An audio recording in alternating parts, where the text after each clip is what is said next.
अस्सलामुअलैकुम एवरीवन, क्या हाल है आप सबके। उम्मीद करती हूँ कि आप सब खैरियत से होंगे। हम भी अल्हम्दुलिल्लाह बिल्कुल ठीक ठाक हैं। और आजकल जो मुल्क के हालात चल रहे हैं, यकीन करें इतना दिल परेशान होता है ना। लाइक जब पहले दिन ये सब हुआ 7 को, तब तो चलो ठीक है, हो गया, गुजारा हो गया, परेशानी हुई। लेकिन अब जो हालात हो रहे हैं, होते जा रहे हैं, अल्लाह पाक बस हम सब पे रहम करे। क्योंकि मैं कहती हूँ, देखें, ये तो गवर्नमेंट की तरफ से ये सब हालात चल रहे हैं, लेकिन जो मासूम जाने जा रही हैं, जो मासूम बच्चे जो हैं शहीद हो रहे हैं, उनका क्या कसूर है। बस अल्लाह पाक हम सबको अपने हिफ्ज़ व अमान में रखे। यहाँ के लोग हैं, वहाँ के लोग हैं, जो मासूम लोग हैं, उनको बस अल्लाह पाक हम सबको जो है ना अपने हिफ्ज़ व अमान में रखे, और हालात जो है ना वो जल्द से जल्द बेहतर हो जाएं। आमीन सुम आमीन। अब इस वजह से ना, यकीन करें, दिल ही नहीं करता कि व्लॉग बनाओ। व्लॉग बना भी लो, वीडियो बना भी लो ना, तो ऐसी मतलब सिचुएशन हो रही होती है कि दिल ही नहीं करता वॉइस ओवर करें या कोई और काम करें। खैर, अब काम है, आपको पता है, करना ही पड़ता है। और ज़िंदगी तो नहीं रुकती है। ज़िंदगी का यही तो काम है कि उसने चलते रहना है। जैसे भी हालात हैं, जैसे भी वक्त है, वक्त ने भी नहीं रुकना और ज़िंदगी ने भी नहीं रुकना। तो चलें, उस जो पल हम जी रहे हैं उसको सुकून से, तसल्ली से जी लें, अल्लाह को याद कर लें और दुआ कर लें। ये सबसे जो है ना बेस्ट ऑप्शन है। अगर आप कुछ नहीं कर सकते तो दुआ तो सबके लिए हम कर ही सकते हैं। खैर, यहाँ पे भी जो है ना, मैं आज जागी थी नाश्ता बनाने के लिए। बस एज़ यूजुअल जो है ना, वो हस्बैंड को नाश्ता बना के दे रही थी। बच्चों ने नहीं जाना था। आपको पता है कि बच्चों को जो है ना, जब उन्होंने अनाउंस कर दिया था सुबह के मैसेजेस आ गए थे स्कूल की तरफ से कि बच्चों को छुट्टी है, तो ये उसी दिन का व्लॉग है। और बस यकीन करें, व्लॉग तो मैंने स्टार्ट कर दिया, लेकिन दिल ही नहीं कर रहा था कि मैं उसको एडिटिंग वगैरह करके तो अपलोड करूँ। तो बस अभी हिम्मत थोड़ी की है। मैंने कहा अब चलें काम की तरफ भी आते हैं, थोड़ा सा माइंड जो है ना वो डाइवर्ट हो। यहाँ पे मैं हस्बैंड को नाश्ता बना के दे रही थी, और साथ ही साथ जो है ना, उनके जो ऑफिस उन्होंने लंच लेके जाना होता है, बस उसकी जो है ना वो तैयारी करी थी। जिस दिन बच्चों को छुट्टी हो ना, उस दिन मेरे बच्चे इतना लेज़ी हो जाते हैं ना, स्पेशली हसन और शहान। वो तो सुबह 12 बजे तक जो है ना, उनको अगर ना उठाओ तो वो नहीं उठेंगे, सोए रहेंगे। मिनाहिल और मुस्तफ़ा अभी छोटे हैं, उनकी रूटीन बनी हुई है, वो अपनी रूटीन से ना उठ जाते हैं। उनकी आँख खुल जाती है, फिर वो उठ जाते हैं। लेकिन हसन शहान अब थोड़े बड़े हो गए, उनकी आँख खुल भी जाएगी ना, तो उनकी यही कोशिश होती है कि जितना मैक्सिमम टाइम जो है वो सो सके ना, उतना सो ले। तो बस यहाँ पे जो है, मैंने हस्बैंड का नाश्ता बनाया, साथ ही मैं अपना भी नाश्ता बना लेती हूँ। पहले तो ऐसा होता था, जब ऑफिस के लिए नहीं बना के देना होता था ना, तो फिर हम दोनों मियाँ बीवी इकट्ठे ही नाश्ता करते थे। बच्चे स्कूल चले जाते थे, मैं और मेरे हस्बैंड इकट्ठे बैठ के ना नाश्ता करते थे। अब ज़ाहिर है कि साथ मैंने ऑफ़िस के लिए भी बनाना होता है, तो फिर ना मुझे टाइम नहीं मिलता उनके साथ बैठ के करने का। लाइक जितनी देर में मेरा नाश्ता बनता है, मैं करने के लिए बैठती हूँ, वो फ्री भी हो जाते हैं। सम टाइम ऐसा होता है कि मुस्तफ़ा फिर मेरे साथ खा लेता है, और सम टाइम्स ऐसा होता है कि वो ना फिर अपने बाबा के साथ ही थोड़ा बहुत खा लेता है, तो उनके साथ ही नाश्ता कर लेता है। लेकिन फिर भी मैं एहतियाती तौर पे ना अपने साथ उसका भी मैं बनाती हूँ, ताकि अगर उसने नहीं सही खाया हुआ तो फिर मेरे साथ जो है ना वो खा ले। तो यहाँ पे मैंने 2 एग्स बनाए हैं, स्क्रैम्बल कर लेती हूँ। मुझे आजकल ना ये वाले एग्स बहुत पसंद आ रहे हैं। साथ में ब्रेड टोस्ट कर लेती हूँ। कोशिश कर रही हूँ कि ज़रा सा ना, मैंने आपको बताया, अपनी डाइट पे कंट्रोल करूँ। तो ये ना, अब मुझे इसका ऐसा कुछ चस्का लग गया है ना, ये ब्रेड टोस्ट करके खाने का। इतनी मज़े की क्रंची सी लगती है, क्रिस्पी सी लगती है ना, बहुत मज़ा आता है खाने का। तो बस साथ मैंने मुस्तफ़ा की भी ब्रेड गर्म कर ली थी, उसको भी साथ नाश्ता कराया, ख़ुद भी किया। और उसके बाद मैं आ गई थी ऊपर। ये मैंने एक दिन पहले जो है ना, ये बेडशीट्स वॉश की थी, तो बस वही मैंने उतारनी थी। और धूप इतनी तेज़ थी ना। अच्छा, आजकल ना फिर से दोबारा ज़रा मौसम थोड़ा बेहतर हो गया। आज भी बारिश हुई और ठंडी ठंडी हवा चल रही थी, तो मौसम काफ़ी बेहतर है। लेकिन जब धूप निकलती है तो फिर आपको पता है कि अच्छी खासी जो है ना, वो तेज़ धूप होती है कि यहाँ आप मेरे एक्सप्रेशंस चेक करें। एक तो धूप, ऊपर से आंखें ही नहीं खुल रही होती हैं धूप में।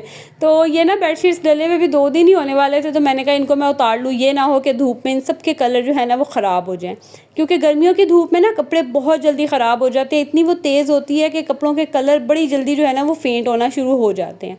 तो मैं कोशिश यही करती हूँ कि मैं धूप निकलने से पहले पहले जो है ना वो कपड़े उतार लूँ। अगर नहीं तो फिर ऐसा होता है कि जैसे ही मतलब सुबह नाश्ते से फ्री होती हूँ ना, फिर मैं फ़ौरन सारे कपड़े उतार लेती हूँ, ताकि जो तेज़ धूप जैसे 12-1 बजे तक की होती है ना, उससे पहले पहले ही मैं ये काम कर लूँ। खैर, कपड़े वगैरह मैंने सारी बेडशीट्स उतारी, इनको फ़ोल्ड करके मैंने रखा, और उसके बाद फिर मैं नीचे आ गई। नीचे आके मैंने बर्तन वगैरह धोए, सारे नाश्ते के बर्तन जो भी पड़े हुए थे वो सारे वॉश किए, किचन को क्लीन किया। मैं जब भी बर्तन धोती हूँ, मैं लाजमी सिंक वॉश करती हूँ। जो कैबिनेट्स हैं ना, काउंटर टॉप्स, ये सब मैं ना अच्छे से साफ़ करती हूँ, लाजमी साफ़ करती हूँ। एक तो किचन छोटा है, तो साफ़ करने की ज़रूरत पड़ती रहती है, लेकिन मुझे खुद भी ना तसल्ली नहीं होती है। मुझे जब तक कि काउंटर टॉप्स बिल्कुल साफ़ ना हो जाए, जो सिंक है वो बिल्कुल क्लीन ना हो, मुझे बड़ी उलझन होती है। किचन को देख-देख के ना मेरे दिल को कुछ हो रहा होता है। तो बस यहाँ पे मैंने काउंटर टॉप्स वगैरह क्लीन किए, किचन साफ़ किया, उसके बाद मैंने जाना था मम्मा की तरफ, काम था मुझे कुछ, तो बस फिर मैं वहाँ चली गई। और मम्मा की तरफ चले जाओ ना तो आधा दिन आपका वहाँ ही गुज़र जाता है। एक तो दिल नहीं कर रहा होता वापस आने का, दूसरा फिर मम्मा भी कहेंगी अच्छा थोड़ी देर बैठ जाओ, थोड़ी देर बैठ जाओ, तो ऐसी लालच होती है ना कि आप बैठ ही जाते हैं। तो ये देखें, ये बर्तन पहले जो मैं वॉश करके गई थी वो थे, और बस फिर मैं वहाँ से वापस आते हुए जो है, जो मैंने आज पकाना था मैं वो भी ले आई थी। अच्छा, आजकल ऐसा हो रहा है कि गैस हमारी आती है शाम 5 बजे के बाद, तो दोपहर में टेंशन ही नहीं होती है कि खाना वगैरह बनाना है, क्या करना है। शाम को आराम से जो है ना फिर मैं खाना बनाती हूँ। सुबह फर्स्ट टाइम मैंने बताया ना, बच्चे जब नहीं जाते ना, तो सुबह-सुबह नाश्ता ही उनका इतना लेट हो रहा होता है कि फिर खाना तो मैं बना ही नहीं सकती उस टाइम में, क्योंकि फिर दोबारा जो है ना वो गैस चली जाती है। खैर, आज खाना बनाने लगी, मुझे याद आया कि ये सूखा धनिया जो है ना ये पीसने वाला पड़ा हुआ था। मैं घर में ही पीसती हूँ और इसमें मैं क्या-क्या चीज़ें डालती हूँ मैं आपके साथ आगे शेयर करती हूँ। यकीन करें, इसका जायका, इसकी खुशबू इतने मज़े की हो जाती है ना कि आप बाज़ार से लेके आएँ, आपको इस तरह की खुशबू बिल्कुल आती ही नहीं है। तो मैंने सबसे पहले ये सूखा धनिया इसको अच्छे से साफ़ कर लिया, इसके अंदर जितना कचरा पत्थर थे वो सब निकाल लिए। उसके अलावा इसके अंदर मैं डालती हूँ ज़ीरा, थोड़ी-सी अजवाइन डालती हूँ, ये हाज़मे के लिए बहुत अच्छी होती है, तो ये मैं थोड़ी-सी डालूँगी इसके अंदर। और उसके साथ मैं इसके अंदर थोड़ी-सी डालती हूँ कलवंजी। कलवंजी आपको पता है कि सेहत के लिए कितनी फ़ायदेमंद है, तो ज़्यादा नहीं डालती हूँ, थोड़ा ही डालती हूँ, नहीं तो फिर ना ये बहुत ब्लैक सा हो जाता है। आप चाहे तो इसके अंदर इलायची भी डाल सकते हैं, बट मैं वो नहीं डालूँगी। और ये सारी चीज़ें ना हमने अब किस तरह से इनको भूनना है ये भी मैं आपको बता दूँ। ये हमने इकट्ठी नहीं डालनी है, क्योंकि इसमें से कुछ चीज़ें बहुत जल्दी रोस्ट हो जाती हैं और जलना शुरू हो जाती हैं। सबसे पहले मैंने डाला है सूखा धनिया, और इसको हल्का सा मैं रोस्ट करूँगी। जैसे ही ये हल्की सी इसकी खुशबू आना शुरू हो जाएगी ना, इसके अंदर मैं डाल दूँगी ज़ीरा, क्योंकि ज़ीरा भी बहुत जल्दी बर्न होने लग जाता है, तो इसको भी हमने ना धनिये के साथ नहीं डालना। ज़ीरा डालूँगी, थोड़ा सा मिक्स करूँगी, फिर इसके अंदर मैंने डाल दिया ये अजवाइन, ये डाल के दोबारा मिक्स करूँगी। और जब ये सही से रोस्ट हो जाएगा ना, तो लास्ट पे जो है ना इसके अंदर कलवंजी डालनी है। कह लें कि जब चूल्हा बंद करने लगेंगे ना तब डालनी है। आपने इसको ज़्यादा रोस्ट नहीं करना, कलवंजी बहुत जल्दी जल जाती है और बड़ी अजीब सी जो है ना फिर इसकी स्मेल भी आती है और टेस्ट भी नहीं अच्छा आता। बस लास्ट पे इसको मिक्स करना है, उसी हीट में जो है ना वो कलवंजी रोस्ट हो जाएगी। तो आपने इसको किसी प्लेट में, किसी भी बाउल में निकाल लेना है, और उसी पॉट में नहीं रहने देना, नहीं तो ये मज़ीद जो है ना बर्न हो जाएगा। बस ये जैसे ही ठंडा होगा इसको पीस लें। इतने मज़े की इसकी खुशबू और जायका होता है ना, मेरे कहने पे ना आपने एक दफ़ा ये ज़रूर चीज़ें डाल के ट्राई करना है। खैर, इस टाइम पे ना मुझे बहुत भूख भी लगी थी। सुबह का नाश्ता करके मैं गई हुई थी मामा की तरफ, चाय पी थी, जस्ट चाय पी थी। ऐसे में ना उस टाइम दिल नहीं था कुछ खाने का, तो मैंने कुछ भी नहीं खाया। लेकिन अभी जब मैं आके किचन में काम करना मैंने शुरू किया ना, तो मुझे एकदम से इतनी भूख लगी कि मुझे था कि बस कुछ भी मुझे मिले और मैं खा लूँ। तो मुझे याद आया कि मैंने ये शामी बनाई हुई है, तो बस मैंने इनको फ्राई किया, और इसमें से भी ना एक ही मेरी किस्मत में आई थी, बाकी बच्चे ही खा गए थे। खैर, उसके बाद आज मैंने बनाना था आलू गोश्त, चिकन के साथ बनाना था, तो बस उसकी भी दूसरी तरफ मैंने तैयारी कर ली। लेकिन पहले मैंने सबसे ना बैठ के जो है वो खाना खाया, क्योंकि मुझे बहुत भूख लगी हुई थी। अच्छा, मैं आपके साथ मैंने टाइटल में शेयर किया था कि हम किस तरह से जो है ना वो किचन में अपने टाइम को सेव कर सकते हैं। देखिए, कुकिंग का एक प्रोसेस होता है, कुकिंग की एक टाइमिंग होती है, वो टाइम तो लगता ही लगता है। लेकिन किचन में और भी बहुत से छोटे मोटे काम होते हैं, जैसे क्लीनिंग वगैरह करना, चीज़ों को समेट के रखना, कैबिनेट्स क्लीन करना, कैबिनेट्स ऑर्गेनाइज़ करना। तो अगर ये वाले सारे काम आप कुकिंग के दौरान कर लेना, जैसे आपने दम पे कोई चीज़ रखी हुई है, किसी चीज़ की बुनाई कर रहे हैं, या कोई चीज़ आपने पानी डाल के गलने के लिए रखी है, तो उस टाइम को वेस्ट करने से बेटर यही है, क्योंकि हम किचन से तो उस टाइम बाहर निकल नहीं सकते हैं, साथ साथ हमने किचन की जो है आपको पता है सालन देखना पड़ता है। तो उस टाइमिंग को यूटिलाइज़ करते हुए आप इस तरह की कोई सी भी क्लीनिंग कर लें। जैसे ये जो स्पाइस रैक था ना, ये काफ़ी दिनों से क्लीन होने वाला था, तो बस आज मैंने जैसे ही चूल्हे पे जो है सालन को रखा हल्की आंच पे, तो मैंने बस टाइम को वेस्ट किए बगैर ही ना ये फ़ौरन से जो है ना ये जार वगैरह क्लीन किए, इस स्टैंड को मैंने वॉश किया, और जितनी देर में खाना मेरा बन रहा था साथ साथ जो है मैं ये काम भी करती गई। और जैसे जैसे बर्तन भी गंदे होते जाते हैं ना, आपको पता है कुकिंग करते हुए भी काफ़ी बर्तन जो है ना वो इकट्ठे हो जाते हैं।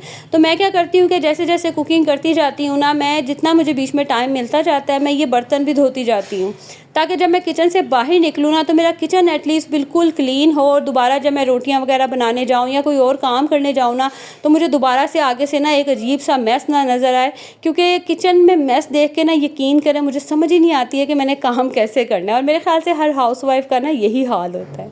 खैर यहाँ पे मैंने बस ये स्पाइस रैक वॉश किया, साथ ही थोड़े से बर्तन पड़े हुए थे इनको भी वॉश कर लिया, और दूसरी तरफ जो है ना वो मैंने अपना खाना भी रखा हुआ था। तो जितनी देर में मैं ये काम कर रही थी तो इतनी देर में जो है ना वो खाना भी बस रेडी होता जा रहा था। लाइक किचन में जो मेरा टाइम था ना उसको मैंने बड़े अच्छे से यूटिलाइज़ कर लिया, छोटे छोटे से काम भी निपटा लिए और खाना भी रेडी हो गया। ये देखें यहाँ पे जो है ना अब सालन भी बन के रेडी था, दूसरी तरफ मैंने चावल भी रख दिए थे। अच्छा, मेरे पास ना एक ही पतीली है इस साइज़ की, इससे बड़े साइज़ की पतीली है तो मुझे ना कभी कभी बड़ा प्रॉब्लम होता है। इंशाल्लाह ताला मैंने लेनी है, तो देखते हैं कि कब लेती हूँ। खैर दूसरी तरफ ना मैं फिर गई थी शाम में दोबारा बाज़ार, तो मैंने कहा नेक्स्ट डे के लिए ना सब्ज़ी ले आती हूँ। तो टमाटर मैं थोड़े बहुत लेके आई थी। मैं ना टमाटर मैंने आपको पहले भी बताया कि मैं फ्रीज़ करके रखती हूँ। तो बस यहाँ पे मैं वॉश करूँगी, जब इनका पानी ड्रेन हो जाएगा तो जो मैंने सलाद के लिए निकालने हैं वो निकाल लूँगी, और बाकी सारे जो टमाटर हैं ना इनको मैं फ्रीज़ कर दूँगी। इस तरह से ना यूज़ करना बहुत आसान हो जाता है। सो दिस इज़ इट, ये था मेरा आज का व्लॉग। आज का व्लॉग अच्छा लगा हो तो please don't forget to like, share and comment आपने ज़रूर करना है, और हम सबको रखना है दुआओं में याद। मिलूंगी अगली वीडियो में। अल्लाह हाफ़िज़।